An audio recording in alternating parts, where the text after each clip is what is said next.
सोचो आप बीच पर खड़े हो और अचानक पूरा समंदर आपकी आंखों के सामने से गायब हो जाए। चांदीपुर कोई आम बीच नहीं है। यहाँ दिन में 2 बार समंदर पीछे हट जाता है, कभी कभी तो 5 किलोमीटर तक। सही सुना आपने। आप सचमुच समंदर के फर्श पर चल सकते हो, सीपियां उठा सकते हो और छोटे छोटे केकड़ों के पीछे भाग सकते हो, जहां आम तौर पर लहरें आती हैं। ऐसा लगता है जैसे कुदरत पानी के साथ लुका छिपी खेल रही हो। लोकल लोग इसे गायब होता समंदर कहते हैं और वैज्ञानिक कहते हैं कि यह सब इस कोस्ट पर आने वाले बहुत ऊंचे टाइड्स की वजह से होता है। खुद इस रहस्य को देखना चाहते हो, अपनी ट्रिप लो टाइड के आसपास प्लान करो, लेकिन ध्यान रखना जब पानी वापस आता है तो वो बहुत तेजी से आता है। चांदीपुर सिर्फ एक बीच नहीं है, ये एक कुदरती अजूबा है जहाँ समंदर गायब होता है फिर वापस आ जाता है, दिन में 2 बार। तो क्या आप वहाँ चलने की हिम्मत करोगे जहाँ समंदर छिप जाता है? ओडिशा के कोस्ट पर एक छोटा शांत टाउन है, एक ऐसी जगह जहाँ जमीन ग्रेट बे ऑफ बंगाल से मिलती है। इस टाउन का नाम है चांदीपुर। यह कोई शोरगुल वाली जगह नहीं है, न ही यहाँ ऊंची ऊंची बिल्डिंग्स हैं जो आसमान छूती हो। नरम रेत, कैसूरीना पेड़ों की हल्की सरसराहट और एक ऐसे सीक्रेट की जगह है जो ओशन हर दिन किनारे के साथ शेयर करता है। मुझे हमेशा से लगता है कि सबसे वंडरफुल जगहें अक्सर सबसे शांत होती हैं। नेचर ने इसे अरेंज किया है। इमेजिन करो एक बीच जो हमेशा बीच नहीं होता। इमेजिन करो एक सी जो हमेशा सी नहीं होता। यही चांदीपुर का हार्ट है, एक पहेली जो आपकी आंखों के सामने खुलती है। ये क्या आपने कभी ऐसे समुद्र के बारे में सुना है जो खेल खेलना पसंद करता है? चांदीपुर में समुद्र एक चंचल जाइंट है जो जमीन के साथ लुका छिपी का एक बड़ा गेम खेलता है। ये हर दिन 2 बार करता है, इतना निश्चित जितना सूरज के उठने और डूबने के साथ। सुबह आप जाग सकते हैं और देख सकते हैं कि लहरें आपके पैरों के पास टकरा रही हैं, नीले सफेद झाग का विशाल विस्तार क्षितिज तक। कुछ घंटों बाद लौटिए और देखिए समुद्र गायब, पानी पीछे हटता है, कभी कभी 5 किलोमीटर तक। जहाँ कभी गहरा नीला था वहाँ अब चौड़ी, नम और खाली जमीन। आप छोटे लगते हैं इस नए अस्थायी किनारे पर। और फिर समुद्र वापस आता है, धीरे और ग्रेसफुल। पहले तो शायद आप ध्यान न दें, फिर चांदी की रेखा मोटी होती है, लहरों की फुसफुसाहट वापस आती है। अब आप सोच रहे होंगे एक पूरा समुद्र बस गायब कैसे हो जाता है? ये एक जायज सवाल है और इसका जवाब जादू नहीं बल्कि एक खूबसूरत और सिंपल साइंटिफिक फेनोमेनन है। ये सब टाइड के बारे में है, लेकिन चांदीपुर में टाइड बहुत बहुत स्पेशल है। यहाँ के सीबेड का शेप काफी अनयूजुअल है। एक साधारण डायग्राम, एक तेज ढलान वाला बीच बनाम चांदीपुर का बहुत सपाट उथला सीबेड।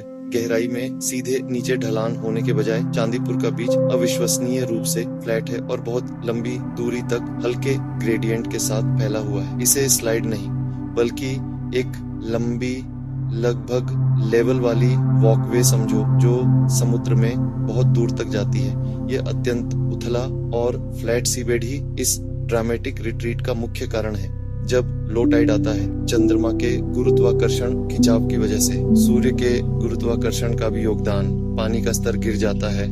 एक ऐसी जगह पर कदम रखने में एक अनोखी फीलिंग आती है जहां कुछ ही घंटे पहले गहरा पानी था। जब चांदीपुर में समुद्र अपनी पानी की चादर को पीछे खींचता है, यह आपको एक ऐसी सैर पर जाने का इनविटेशन देता है। आपके पैरों के नीचे की जमीन सूखी रेत नहीं है, यह समुद्र तल का एक मजबूत, नम और लहरदार विस्तार है। ये ठंडा और ठोस महसूस होता है। पीछे हटती लहरों द्वारा छोड़ी गई हल्की लकीरों से पैटर्न हवा शांत हो जाती है। आपके पैरों की हल्की आवाज, सीगल्स की दूर की चीखें। जैसे जैसे आप आगे बढ़ते हैं, किनारा आपके पीछे एक पतली रेखा बन जाता है और समुद्र आपके सामने एक चमकती हुई पतली पट्टी। दुनिया गीली जमीन और खुले आसमान के एक विशाल खाली कैनवास में खुल जाती है। यहाँ चलना ऐसा लगता है जैसे किसी नए ग्रह की खोज कर रहे हो।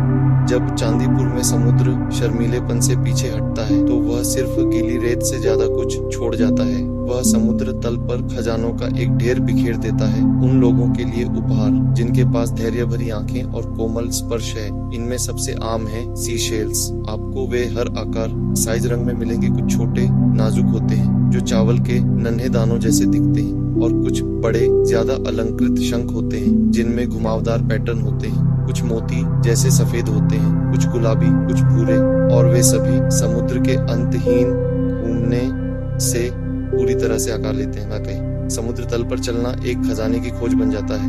बच्चे बड़े दोनों झुकते हुए देखे जा सकते हैं, उनके चेहरे खोज की खुशी से जगमगाते हुए, जैसे वे एक खास खूबसूरत शैल उठाते हैं। रेत अन्य समुद्री जीवों के घरों से भी भरी होती है। चांदीपुर का खुला समुद्र तल कोई बंजर जमीन नहीं है, यह एक थ्राइविंग, हालांकि अस्थायी इकोसिस्टम है जो जीवन से भरा हुआ है।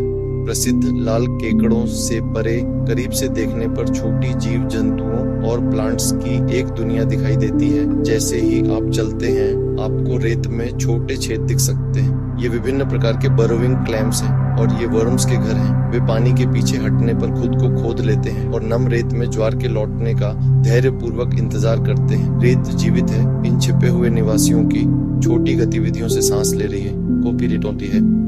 पक्षी भी इस दैनिक दावत का फायदा उठाते हैं। सीगल्स, सैंड पाइपर्स और अन्य शोर बर्ड्स इरिसातेई या अत्यंत गीली रेत पर उतरते हैं। आप उन्हें पानी के किनारे चलकर जमीन स्कैन करते हुए देख सकते हैं। वे छोटे केकड़े निकालते हैं, कीड़े और ज्वार द्वारा छोड़े गए अन्य टुकड़े। चांदीपुर सिर्फ एक बीच से कहीं ज्यादा है, यह एक नेचुरल वंडर है। पृथ्वी अपनी सबसे कोमल और मंत्रमुग्ध कर देने वाली ट्रिक्स दिखाती है। यह कोई थ्रिल पार्क नहीं है, बल्कि कुछ और देता है, विस्मय की भावना, नेचुरल वर्ल्ड से जुड़ाव, समुद्र तल पर चलने का अनुभव, आसमान की विशालता, ठंडी रेत का एहसास, कुछ ऐसा जो आपके साथ रहता है। शांति की, खामोशी की, हमारे ग्रह की, लय की सरल ब्यूटी। दुनिया भर से लोग आते हैं गायब होता समुद्र देखने, पर यह नाजुक है। साफ रेत, साफ पानी, समृद्ध जैव विविधता, ये सब नाजुक है।